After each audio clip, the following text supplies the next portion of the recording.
In the quiet glow of London's empty streets, a tiny violin cried out, but no one was listening. Until a stranger appeared. What he did next would change her life and stop everyone in their tracks. Amra, 7, stood alone, gripping her old violin. Her fingers danced clumsily over the strings, producing a fragile, broken tune, soft, hesitant, but full of something raw, something alive. The city moved around her, indifferent. Passers-by hurried past, unaware that a small miracle was trying to bloom. Then came June. 45, Korean, with eyes that had seen decades of music in silence. He noticed the trembling notes, the way the melody seemed almost alive despite her inexperience. He stopped, knelt beside her, and spoke gently. His voice was calm, patient, a guide in a world that had overlooked her. At first, Amra hesitated. Strangers were usually strangers. But his hands were steady, his presence safe. Slowly, he showed her how to coax the music out properly, how to let the notes breathe. Her tune wavered, then strengthened, spreading across the street like a warm, invisible tide.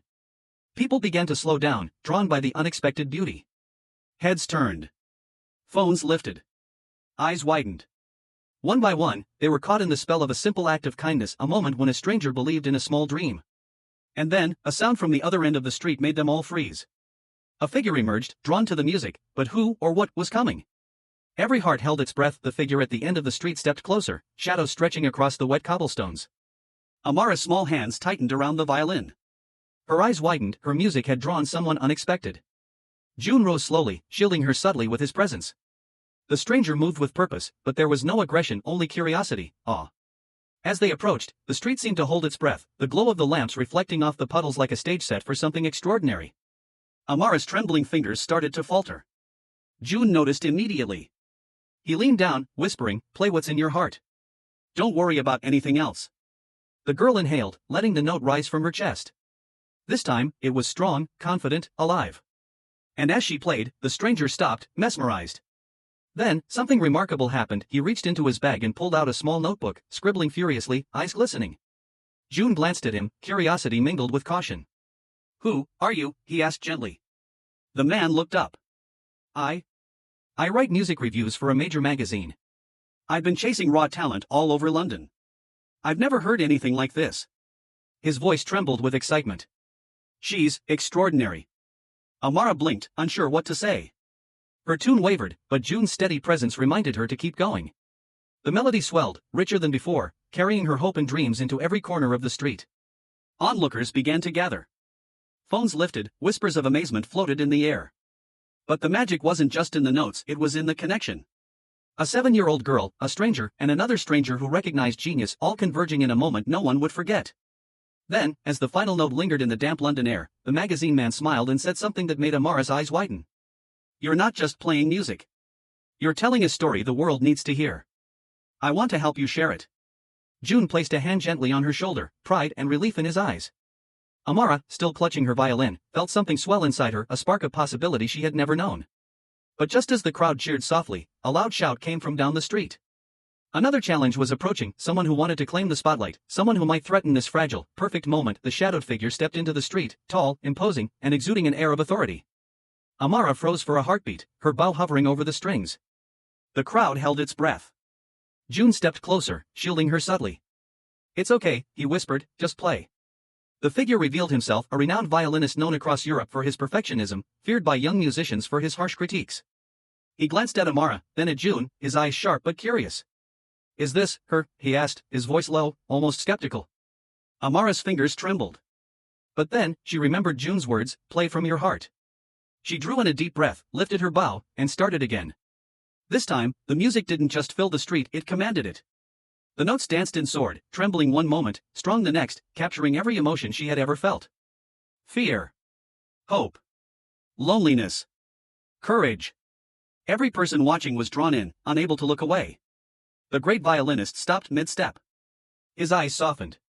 For the first time, he was silent, listening, not judging. When Amara hit the final note, the air seemed to pause, suspended in the echo of something extraordinary. A hush fell over the crowd. Then, slowly, applause erupted, not polite claps, but deep, reverent, hearts-touched clapping. Some were crying. Others were laughing through tears. June smiled, pride radiating, while Amara's cheeks burned with disbelief. The famous violinist knelt before her, holding out his hand. "Young lady," he said, his voice steady, sincere, "you've not only learned the violin, you've taught us all what music really is. Raw. Honest. Alive. Amara's lips curved into a shy smile. The crowd erupted again. Phones captured every moment, strangers sharing this story instantly, hearts melting across London and beyond. June placed his hand on her shoulder. See, he whispered. Your music can reach the world. Amara looked at her violin, then at the streets that had once felt empty, now glowing with wonder. For the first time, she understood, her tiny hands could create something enormous. And as the lights reflected off the cobblestones, a thought struck her, this was just the beginning. Her story, her music, her heart, it would go farther than she ever imagined. The streets of London were no longer quiet. Word of Amara's performance had spread like wildfire. Cameras, reporters, and music enthusiasts were gathering, murmurs of excitement filling the air. But with attention came pressure. Amara clutched her violin tightly as June guided her through the crowd. Her small frame felt both fragile and important, every eye on her. Suddenly, a sharp voice cut through the murmurs. You think a child can really compete? A rival music academy director had appeared, towering and imposing, a stern expression on his face. His reputation for producing prodigies was legendary, and he viewed Amara's sudden fame as a challenge, even a threat. Amara's hands shook. June knelt beside her. Don't think about them. Just play what's in your heart. She nodded, taking a deep breath. The violin felt heavier in her arms, not from its weight, but from the expectation pressing down. Yet she lifted her bow, and as soon as the first note rang out, something extraordinary happened. The music wasn't just notes anymore. It told a story, her loneliness, her courage, her dreams, and the kindness of June who had believed in her. The crowd fell silent, captivated by a depth they hadn't anticipated. Even the rival director's face softened, his eyes betraying awe. By the second melody, a few of the gathered musicians began to join in it spontaneously, drawn by her energy. Amara's simple tune had become a living orchestra in the streets. Every note defied expectation, every chord radiated hope. When the final note lingered, the rival director stepped forward, extending his hand, not in challenge, but in acknowledgement. I underestimated you, he said quietly. Your music, it's beyond talent. It's soul. Amara's eyes shone. She had not only proven herself but also touched hearts she hadn't imagined. The crowd erupted in applause once again, this time louder, more celebratory. Cameras flashed, recording the birth of a young artist who had turned strangers into believers. June squeezed her shoulder. Remember this feeling, he said. This is the power of music and kindness. Amara looked up at the city lights reflecting off the wet streets. She realized something, this was bigger than her. Her music had the power to connect people, to inspire, to challenge, to heal. And for the first time, she understood the true magic of her journey had just begun. The announcement came faster than anyone expected. Amara had been invited to perform at a prestigious music showcase, the kind where critics watched every note, every movement, every flaw. Backstage, she peeked out at the sea of faces. The stage lights glared like suns, and her small hands shook around the violin. June crouched beside her, whispering, "This is your moment. Play like only you can." The audience fell silent as Amara stepped forward. Her rival academy director watched from the wings, now a silent supporter. Cameras zoomed in. Every eye was on her. She closed her eyes, took a deep breath, and began. The first notes were delicate, hesitant, but soon, they swelled with emotion. Every mistake she had ever made, every doubt she had felt, transformed into music. The audience leaned in, holding their breath. Critics scribbled furiously, unable to capture what they were hearing. Halfway through, a sudden technical glitch, the microphone shorted, the orchestra behind her stumbled, but Amara didn't falter. She played louder, stronger, letting the raw, unamplified sound carry through the auditorium. The crowd rose to its feet, mesmerized by the courage and purity of her music. By the final note, tears streaked many faces. Amara lowered her bow, barely believing she had done it. June beamed, proud beyond words. The stage erupted into applause, cheers, and even a standing ovation that seemed endless. Amara had conquered more than a stage, she had conquered fear itself. Weeks later, Amara's story had gone global. Videos of her street performance and the stage showcase were shared millions of times. Invitations arrived from music schools, TV shows, and even international competitions. June watched her carefully. Remember, fame can be exciting, but your heart and music are what matter most. One day, an envelope arrived. Inside was an invitation to perform in New York, on a stage bigger than she had ever imagined. Her eyes widened. She clutched the violin. I don't know if I can, she whispered. June smiled. You already have. This is just another story waiting to be told. Amara took a deep breath, lifted her bow, and played a soft, tentative tune. This time, it was not for a street, not for London, not even for the critics, it was for herself, for the journey she had traveled, for the kindness and courage that had brought her here. And as the melody filled the room, even June's eyes glistened. She realized something profound. No matter how far she went, her music would always carry the heart of that small girl standing alone on a quiet London street, and the stranger who believed in her when no one else did. And New York City was nothing like London. The streets were louder, brighter, and the crowds were endless. Amara clutched her violin tighter than ever as June guided her through the backstage maze of the Grand Concert Hall. "This is it," June said softly. "Not just a stage, but a world watching. Are you ready?" Amara nodded, though doubt lingered in her eyes. She had conquered London, she had conquered the big stage, but this was different. The spotlight hit her as she stepped onto the enormous stage. Thousands of eyes, cameras, and live streaming feeds were focused on her small frame. Her heartbeat thundered in her chest. She raised her bow, inhaled, and suddenly, a technical error, the conductor miscounted, and the orchestra faltered. Gasps echoed through the hall. Whispers of doubt rippled in the audience. Amara froze.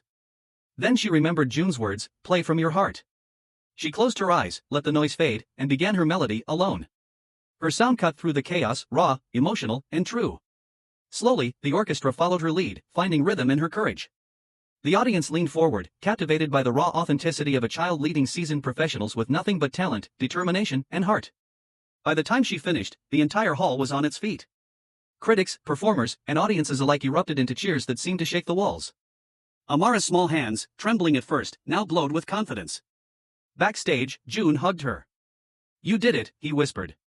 "You didn't just play, you commanded." Amara smiled, realizing something profound. Talent could take you places, but courage and kindness could make you unforgettable. Yet, as the applause echoed and cameras flashed, a shadow moved in the back of the hall, someone watching closely, calculating. This was only the beginning of a new challenge. The applause had barely faded when a new presence entered Amara's world. From the shadows of the concert hall, a boy appeared, 12 years old, with a violin as polished as his reputation. His eyes locked onto Amara, sharp and calculating. Word had traveled fast, a prodigy from Europe, rumored to be untouchable. And now, he was here, watching her. Not just observing, but sizing up his competition. Amara felt a chill. Her small hands tightened around her violin. June noticed her hesitation. "Remember," he whispered, "it's not about them. It's about your music, your story." The boy stepped forward, raising his bow with a confident flair. The air felt charged, thick with tension. It wasn't just a performance, it was a silent challenge. The next day, the organizers announced a joint performance. Amara and the boy would play the same piece, one melody, two performers, judged by the world's most discerning ears. Backstage, Amara felt doubt creep in. The boy's reputation, his skill, his confidence, it was intimidating. But June knelt beside her. "Don't compete with him," he said. "Compete with yourself. Let your music tell the truth." The stage lights hit. Cameras rolled. The boy started first, perfect, precise, flawless, but the music felt mechanical. Then Amara joined in, her bow flowing over the strings with emotion, vulnerability, and heart. Something magical happened. The boy's notes began to falter, subtle at first, then more obvious. He realized her music wasn't just notes, it was alive. It breathed, it spoke, it commanded the audience's hearts. By the final crescendo, the hall erupted, not for perfection, but for authenticity. Amara's courage, her soul poured into the violin, had won over every listener. Even the boy, once confident, lowered his bow, a mix of respect and astonishment in his eyes. June hugged her tightly backstage. "You've done more than play," he said. "You've inspired, and you've led." Amara realized something. Rivals may challenge her, but it was her heart and courage that made her unstoppable. The airport was chaos. Cameras flashed, reporters shouted questions, and Amara clutched her violin case like a lifeline. June stayed close, guiding her through the storm of attention. "This is bigger than London, bigger than New York," he said quietly. "But remember, you don't perform for them. You perform for yourself." The venue was a colossal concert hall in Vienna, packed with thousands of spectators, critics, and world-famous musicians. Every step Amara took toward the stage felt heavier. She looked at June, who nodded reassuringly. The competition was fierce. Talented children from every corner of the world, each a prodigy in their own right, awaited their turn. And when it was finally Amara's moment, she felt the weight of expectation crush her for a heartbeat. She lifted her bow. The first notes were soft, almost tentative. Then, as she let the music flow, something incredible happened. The hall itself seemed to lean in. The orchestra behind her, professional and massive, followed her lead, mesmerized by the emotion in her playing. But the suspense didn't end there. Midway through, a technical glitch, the sound system faltered, threatening to ruin everything. The audience murmured nervously. Amara paused for a fraction of a second, took a deep breath, and played louder, stronger. Her music didn't need amplification, it filled every corner of the hall with raw, living sound. The judges leaned forward, captivated. Cameras zoomed, capturing every trembling note. As the final crescendo approached, Amara poured every ounce of heart into the melody. Tears glistened in her eyes, not from fear, but from the beauty she created. The hall erupted into a standing ovation, applause echoing like thunder, shaking the stage itself. Backstage, June hugged her tightly. "You didn't just play," he whispered. "You conquered every fear, every doubt, every expectation. You've arrived." Amara realized something profound: talent can open doors, but courage, perseverance, and heart make history. And as she looked out at the cheering crowd, she knew this was not the end, it was only the beginning of a journey that could reach hearts everywhere. Months had passed since Vienna. Amara's story had spread across continents. Videos of her street performance in London, her New York showcase, and the international stage in Vienna were shared millions of times. She was no longer just a girl with a violin, she was an inspiration. But Amara hadn't forgotten the quiet streets of London, the early days when no one noticed her music except June. One afternoon, she returned to that same street, violin in hand. The city had changed, shops, lights, and people, but the magic felt the same. She began to play. The melody was soft at first, hesitant, then grew, filled with all the experiences of her journey, the challenges, the applause, the rivalries, the triumphs. And slowly, people stopped. Not for fame or cameras, but for the music itself. Hearts lifted. Faces softened. A little boy mimicked her posture, a tired man paused and smiled. June watched from the shadows, pride shining in his eyes. "You've done more than play music," he said. "You've changed lives." Amara looked around and realized it was true. Her music had become more than notes, it had become hope, courage, and connection. Strangers reached out, shared stories, and thanked her for reminding them that beauty and kindness still existed in the world. For the first time, she understood the full power of what they had started together. One small act of belief, one teacher, one melody, could ripple outward, touching lives she would never meet. As the final note lingered in the quiet street, the city seemed to pause. Then, a smile passed from one stranger to another, a small wave of warmth spreading through the crowd. Amara lowered her violin, feeling full, complete, and ready for whatever came next. She had learned something no stage or spotlight could teach: greatness isn't just about skill, it's about heart, courage, and the power to inspire.